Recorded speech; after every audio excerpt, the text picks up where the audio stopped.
Google just released Android colliding with Apple's release of the greatly changed and updated iOS 14. In this episode, I'll be taking a close look at the similarities and differences between iOS 14 and Android 11. At the end, I will be giving you my final thoughts as well. Welcome to Honest, Straightforward Reviews, where I provide you product reviews funded by me, thus eliminating bias towards a product, giving you an honest, unbiased review. Apple introduced iOS 14 with a lot of new improvement and features that have been long awaited. It is compatible with a long list of devices dating 5 years back to the old iPhone 6s to the hopefully soon to be announced iPhone 12. Google, on the other hand, has not made any major changes to Android 11, instead focusing on refining notifications, improving messages experience, reducing visual clutter, improving permissions management, and things like that. The last time I had used a non-Apple phone as my main phone was in the year 2013, and that phone that I used was Samsung's flagship Galaxy S4, which had Jelly Bean. For those of you whom aren't used to Android phones or are too young, Google used to name its operating systems after desserts. The Jelly Bean or Android 4.2.2 came with the phone, and if you were lucky, you would get the next latest update called Lollipop. Anyways, without getting too far off the track, in short, I hated my experience with S4. I didn't get any updates on time. I had to wait around for ages to get the updates approved from Google to Samsung to my phone provider.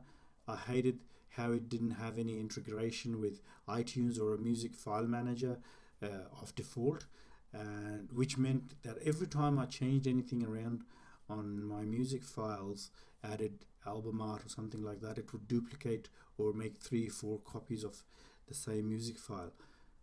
Needless to say, I ran out of storage very quickly. After using the S4 and a few other Android phones of the time, I quit Android after using them for a year and a half and returned to iOS. I haven't looked back since, until now. We will first look at the home screen. Android 11's home screen is the same, except for a new dock which displays recent and suggested apps, whereas the home screen is reinvented in iOS 14 with the introduction of widgets on the home screen and a new app library.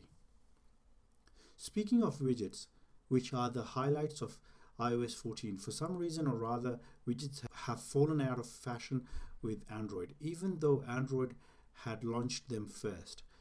Having said that, Apple's widgets are visually pleasing and simplistic. Maybe that's why widgets didn't work on Android, because Android as an OS is well known for being visually cluttered. Having said that, I do find widgets useless and a betrayal by Apple to its original design. I do not find them useful, hence I don't like them. The big change in Android 11 is the music player widget built into the quick settings menu, which is the control center in iOS. Not only does this save visual real estate, but also looks neat and tidy. Well done, Android. The setting menu is the same. Both of the OSs offer dark mode, however iOS offers auto wallpaper dimming for wallpapers, which Android does not offer.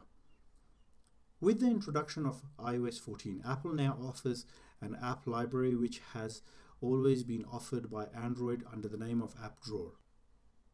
I personally like Android's version better, as you can simply swipe up and get to it. In contrast, if you have quite a few home screens like most of us do, in iOS 14 you have to swipe left till you get to the last screen to be able to access your app library, which is cumbersome and tedious for myself. The camera interface for both OS remained the same, with just some visual changes. The only difference being is that Android offers dark mode on all of its phones that are compatible, while iOS only offers night mode in iPhone 11 range.